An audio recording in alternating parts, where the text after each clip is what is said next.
Normally আমি travel vlog করি না, কিন্তু এই জায়গায় যাওয়ার পর আমার কাছে মনে হলো যে এটা নিয়ে একটা ভিডিও দেওয়া উচিত। কারণ হচ্ছে যারা স্বপ্নের দেশ আমেরিকা বলে বলে মুখ দিয়ে ফেনা তুলে ফেলেন, তাদের জন্য এইটা অবশ্যই যাওয়ার মতো একটা জায়গা, মাস্ট ভিজিটেড একটা প্লেস।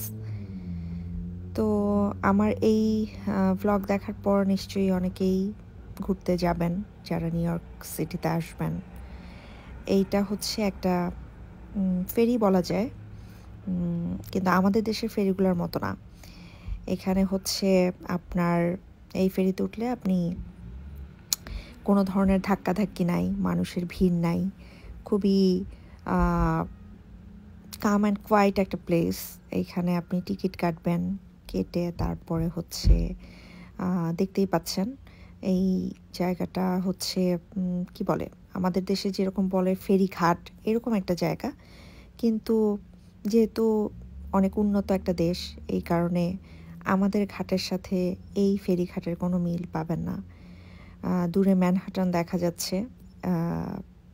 এই জায়গাগুলো দিয়েই আপনাদেরকে যেতে হবে ফেরিতে। তো যাই হোক, টিকিট কেটে ফেরিতে উঠলাম। আমার কাছে মনে হয়েছে যে এত সুন্দর গোছানো সব কিছু, কিন্তু আমরা তো আসলে বাংলাদেশে থেকে যারা বাংলাদেশের যে একটা কি বলবো, বাংলাদেশের ফেরিঘাটের যে একটা চিরচেনা রূপ, সেটা আমি সত্যি কথা মিস করছিলাম। বিশেষ করে ফেরিতে উঠে ডিম সিদ্ধ, ঝালমুড়ি খাওয়া, এগুলো একদমই নাই এখানে।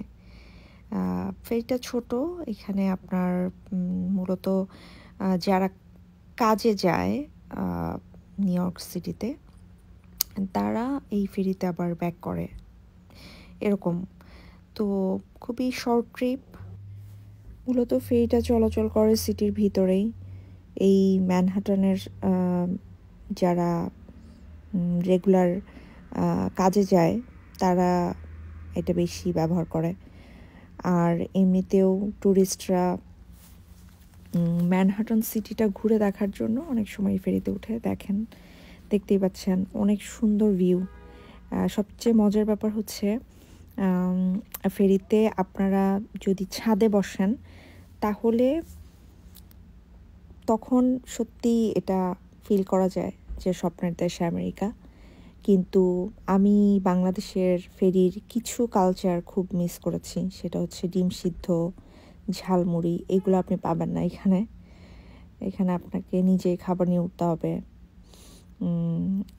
তবে যদি ওয়েদার ভালো থাকে তাহলেই ফেরিটা বেশি এনজয় করা যায়। কারণ হচ্ছে প্রচণ্ড ঠান্ডায় আসলে বাতাস থাকে অনেক নদীতে, সেভাবে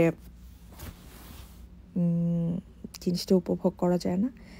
আমরা যেদিন গিয়েছিলাম, আমরা ওয়েদার দেখেই গিয়েছি, এই কারণে খুবই সানি ছিল এবং একটু টেম্পারেচারও অনেক বেশি ছিল। সব কিছু মিলিয়ে জার্নিটা খুবই ভালো লেগেছে, সত্যি কথা যেটা। আর এইসব দেশে আসলে সামারটা মানুষ উপভোগ করে অনেক বেশি, কারণ হচ্ছে উইন্টারে অনেক ঠান্ডা থাকে। আমি আশেপাশের সিনারি একটু দেখানোর চেষ্টা করছি আপনাদেরকে। তো আসলে পরিকল্পিতভাবে একটা শহর গড়ে উঠলে সেখানে সব কিছুই অনেক ভালো লাগে। এটা হচ্ছে সবচেয়ে বড় ব্যাপার। এই যে নদীর পানি এত স্বচ্ছ, আশপাশ দিয়ে অনেক কনস্ট্রাকশন, কিন্তু সব কিছুরই মনে হয় যে খুব সাজানো গোছানো। এই ব্যাপারটা আমরা দেশে মিস করি খুব। আমাদের ঢাকা শহরের কথাই যদি বলি, আমাদের শহরটা সুন্দর কিন্তু পরিকল্পিত না। এই জন্যই আমাদের বাইরে আসলে সব কিছু এত ভালো লাগে। কিন্তু স্বপ্নের দেশ আমেরিকার অনেক খুঁটিনাটি, অনেকেই নিউ ইয়র্কে আসে, দেখা যায় যে নিউ ইয়র্ক সিটিতে আসে, দেখা যায় যে অনেক জায়গায় ঘোরা হয়, কিন্তু এই জিনিসটা মিস করে যায় অনেকে। আমিও অনেকবার আসছি, কিন্তু কখনো এইভাবে ঘোরা হয় নাই। এইবার খুবই ভালো লাগলো এই ট্রিপটা। আমার ফ্যামিলি মেম্বাররা সবাই ছিল আমার সাথে, কিন্তু ওরা কেউ ক্যামেরার সামনে আসতে চায় না দেখে ওদেরকে আর আনা হয় নাই। আরেকটা ফেরিতে ঘুরতে ঘুরতে আরেকটা মজার ঘটনা ঘটছে, সেটা হচ্ছে যে দেখলাম যে একটা সিনেমার শুটিং হচ্ছে। এই যে হেলিকপ্টার যাচ্ছে দেখছেন, এটা একটা সিনেমার শুটিং। এই জায়গাটাতে নাকি প্রায়ই মুভির শুটিং হয়। শুটিং ইউনিটও ছিল। যখন আমরা ফ্রি থেকে নামলাম দেখলাম যে বিশাল বড় একটা ট্রাক ভ্যান টাইপের, ওইখানে হচ্ছে শুটিংয়ের ইউনিটটা। তো এইটাও আমার কাছে খুব একটা মানে মজার বিষয় ছিল, কারণ এইগুলো তো আমরা সবসময় সিনেমায় দেখি।